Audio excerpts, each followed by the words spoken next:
La vega está ardiendo. En el momento en que Íñigo pensaba que había ganado la victoria, la verdadera pesadilla apareció tras las colinas. No hay lugar a donde huir. El apoyo está muy lejos. ¿A cuántos hombres de un ejército equivale un solo caballero para proteger a su pueblo y su honor? Íñigo y Alonso de Vargas se adentraron en una peligrosa misión de reconocimiento para confirmar los rumores. Lo que descubrieron superó sus peores temores. La región era mucho más hostil de lo imaginado. Aunque la presencia de bandidos era un hecho, el enemigo no estaba concentrado en un solo punto, sino disperso estratégicamente por todo el territorio. Esta táctica hacía casi imposible un espionaje detallado, ya que había grupos ocultos en cada rincón del bosque. En lugar de regresar al pueblo, decidieron enviar a sus mensajeros más veloces para informar de inmediato a don Ramiro de Alarroja. El mensaje era claro. La densidad de criminales era alarmante. B representaba una amenaza inminente. Sin alejarse demasiado de la frontera, de Vargas ejecutó un plan maestro: mantener su posición estratégica sin revelar su presencia. Desplegó a sus hombres en silencio entre la espesura del bosque del Plato y el bosque del Palacio. Ahora, con la mirada fija en los caminos y el oído atento a las órdenes del conde Ramiro, el ambiente es tenso. Es esa calma inquietante que siempre precede a la gran tormenta. En cuanto el conde Ramiro recibió las alarmantes noticias de los mensajeros, no perdió ni un segundo en activar un plan de defensa estratégico. Para poner a prueba la experiencia y la lealtad de Íñigo, le encomendó personalmente la seguridad de los pueblos de los Olmos y La Vega, dejando la frontera en sus manos. Esta misión no era solo establecer una línea de defensa. Era dejar la vida de cientos de aldeanos bajo la protección directa de la espada de Íñigo. Por otro lado, Alonso de Vargas recibió la responsabilidad de custodiar la retaguardia del ejército. La posición de Vargas era de vital importancia ante cualquier posible derrota o retirada forzosa. El experimentado comandante tendría la doble tarea de proteger los asentamientos y de suministrar el apoyo militar necesario a Íñigo en la línea de fuego cuando el momento lo requiriera. En cuanto las órdenes del conde Ramiro llegaron a sus manos, Íñigo no perdió ni un segundo. Reunió rápidamente a su unidad, un grupo disciplinado de 10 infantes y 10 jinetes de caballería ligera, y partió de inmediato hacia La Vega. Para reforzar la defensa de las aldeas, seleccionó a los hombres más ágiles e inteligentes de las milicias locales y les asignó caballos frescos. Estos mensajeros tendrían la misión crítica de mantener la comunicación con las zonas vecinas y reportar cualquier amenaza al instante. Tras completar los primeros preparativos en La Vega, Íñigo ordenó la marcha para asegurar el otro extremo de la línea estratégica. Sabía que perder tiempo significaba abrir una brecha irreparable ante la dispersa pero masiva presencia de los bandidos. Con esa urgencia, partió hacia los Olmos, levantando nubes de polvo en el camino. Manteniendo a sus hombres en alerta máxima durante todo el trayecto, Íñigo avanzaba con el peso de la seguridad de la frontera y el destino de su pueblo sobre sus hombros. Mientras el calor abrasador del mediodía caía sobre los Olmos, Íñigo y su unidad de 20 hombres llegaron a la polvorienta plaza del pueblo. Allí, García los esperaba con ansiedad para compartir, con gran detalle, una información de inteligencia crucial sobre los últimos movimientos en la zona. Según el informe de García, la situación era alarmante. Un grupo de unos 30 hombres, proveniente simultáneamente de 3 campamentos de bandidos diferentes, se dirigía directamente hacia los Olmos. García señaló que estos maleantes eran una turba indisciplinada, equipada apenas con armaduras de cuero o placas oxidadas y armas demasiado primitivas para enfrentarse a un ejército profesional.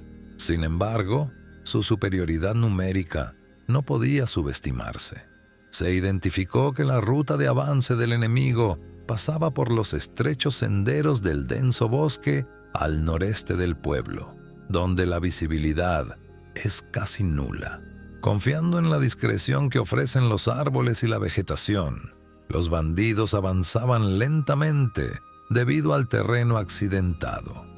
Según los cálculos de García, si no surgía ningún contratiempo, este grupo agresivo llegaría a las fronteras de los Olmos en aproximadamente una noche, justo cuando la oscuridad es más densa. Mientras procesaba esta valiosa información, Íñigo se dio cuenta de que el enemigo aún se encontraba en un terreno vulnerable a una emboscada. Con su pequeña pero letal unidad de 10 infantes y 10 jinetes, comenzó a diseñar un plan estratégico para interceptar a los 30 bandidos en lo más profundo del bosque. Tras recibir la inteligencia de García, Íñigo decidió no esperar al enemigo ante los muros defensivos del pueblo para no poner en riesgo a los civiles. En su lugar, trazó un plan para tomarlos por sorpresa mientras aún estaban en movimiento. El punto donde terminaba el sendero del bosque y comenzaba el terreno abierto ofrecía un escenario perfecto para una emboscada estratégica. Era un lugar flanqueado por colinas empinadas y grandes rocas que bloqueaban la visibilidad. Sin perder un segundo, Íñigo se puso en marcha con su pequeña pero disciplinada unidad, desplegando a sus hombres rápidamente para transformar las ventajas naturales del terreno en una auténtica trampa mortal. Escondió a su unidad de 10 jinetes en una zona hundida, justo detrás de la colina, con órdenes estrictas de no dejarse ver hasta que comenzara el combate. Su misión sería asestar el golpe de gracia una vez que los bandidos quedaran atrapados. Por otro lado, dividió a sus infantes en 2 grupos iguales, posicionándolos magistralmente tras las rocas y entre los densos matorrales a ambos lados del sendero. Ordenó a sus hombres no emitir ni el más mínimo tintineo de metal, ni hacer ruido alguno con sus armas, pidiéndoles incluso que contuvieran el aliento hasta que él diera la señal definitiva. Cuando el sol se ocultó tras el horizonte y las sombras púrpuras del atardecer envolvieron el terreno, el movimiento esperado apareció al final del sendero. Los bandidos, carentes de toda disciplina, comenzaron a salir del camino estrecho hacia el campo abierto, bromeando entre ellos con total indiferencia hacia su entorno. El cansancio del viaje y la falsa confianza de creer que los Olmos estaba indefenso habían mermado su vigilancia. Justo cuando cruzaron la zona de colinas y rocas, alcanzando el corazón de la emboscada, el primer grupo de infantes de Íñigo, que esperaba con una disciplina de hierro, les cortó el paso de repente. Al ver las puntas de las lanzas brillando frente a ellos de repente, los bandidos sufrieron un breve instante de desconcierto. Sin embargo, confiando en su superioridad numérica, se lanzaron en una carga ciega contra la infantería con un grito desordenado. Pero este era exactamente el primer engranaje de la trampa mortal que Íñigo había diseñado. Mientras toda la atención de los bandidos se centraba en las lanzas frente a ellos, el segundo grupo de infantes, oculto entre los matorrales y las rocas, en la parte baja del camino, emergió como sombras para embestirlos por el flanco. El propio Íñigo, en primera línea de fuego y liderando al primer grupo con espada en mano, recibió aquella oleada caótica de bandidos como una roca sólida que rompe la fuerza de una ola. Si te ha gustado este video, por favor no olvides darle al botón de like y suscribirte a nuestro canal. Además, tus comentarios son muy valiosos para nosotros. Puedes apoyarnos compartiendo tu opinión. Mientras el estrépito del acero chocando y los gritos resonaban en el valle, El combate se convirtió en una intensa melee. Los bandidos, presos del pánico al verse rodeados por ambos flancos, intentaron defenderse desesperadamente. Sin embargo, bajo el mando sereno de Íñigo, la infantería aumentó la presión sin romper sus filas ni un solo instante. En el clímax de la batalla, el golpe final que aguardaba la señal de Íñigo entró finalmente en escena. Los 10 jinetes que esperaban ocultos en la oscuridad tras la colina espolearon a sus caballos, descendiendo por la ladera como una auténtica tormenta. El sonido sordo de los cascos golpeando la tierra terminó de aplastar las últimas esperanzas de los criminales. Incapaces de reaccionar ante la velocidad y maniobrabilidad de la caballería, los bandidos fueron completamente aniquilados tras una breve y desigual lucha. Con el fin del combate, un pesado silencio cayó sobre el valle.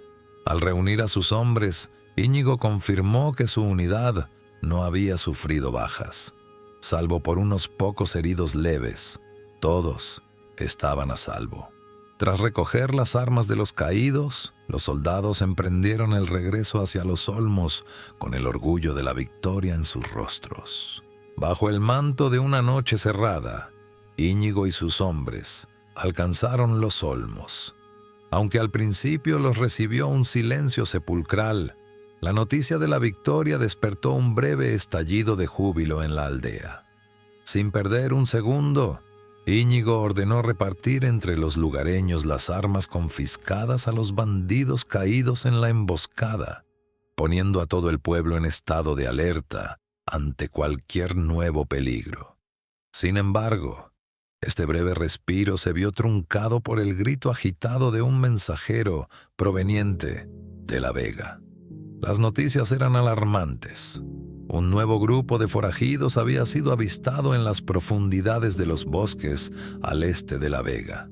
Según el mensajero, cuando emprendió su viaje, estos saqueadores se encontraban a tan solo medio día de distancia de la aldea. Dejando a un lado el agotamiento, Íñigo no permitió que el cansancio lo detuviera y ordenó a su unidad reemprender la marcha de inmediato. Al llegar a La Vega antes del amanecer, se encontró con una escena desoladora. Columnas de humo ascendían al cielo y la aldea ya estaba siendo saqueada.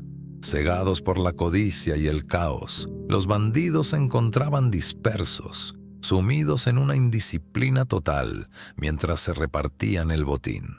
A pesar de que el enemigo igualaba en número a sus tropas, Íñigo decidió aprovechar su superioridad táctica para repeler el ataque. Con destreza, dividió a sus hombres en 2 grupos, iniciando los preparativos para una emboscada sorpresa que tomaría desprevenidos a los forajidos, embriagados por el éxito de su pillaje.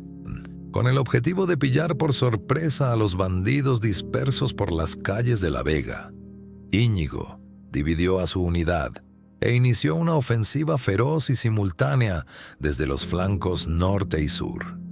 Los saqueadores, que habían abandonado toda disciplina cegados por la codicia, sufrieron bajas masivas y cayeron en una derrota total ante el embate de un ataque tan organizado. Mientras que una parte fue pasada a cuchillo, los sobrevivientes intentaron huir desesperadamente para salvar sus vidas. Sin embargo, justo cuando la calma parecía regresar, una nueva y fresca unidad de bandidos emergió tras las colinas a las afueras de la aldea. Los arqueros y jinetes de este nuevo contingente lanzaron un ataque veloz, aprovechando su superioridad estratégica. Íñigo, consciente de la gravedad de la situación, agrupó rápidamente a los aldeanos y los escoltó hacia una zona segura, directo a las líneas de Vargas que aguardaban en la retaguardia. Sabiendo que no podría sostener la defensa por sí solo, le asignó el caballo más rápido a García, con la orden estricta de pedir refuerzos de inmediato.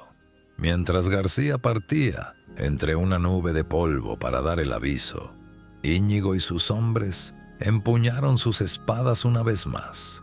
listos para enfrentar la nueva oleada que se avecinaba. Obligado a ganar tiempo para los aldeanos, Íñigo desenvainó su espada con furia y rugió a sus soldados que formaran una línea de defensa. Los jinetes se replegaron un poco para ganar terreno de carga y acto seguido cayeron sobre los bandidos con un estruendo aterrador. La historia de Íñigo Valera continuará. No olviden seguir al Caballero de la Capa Verde.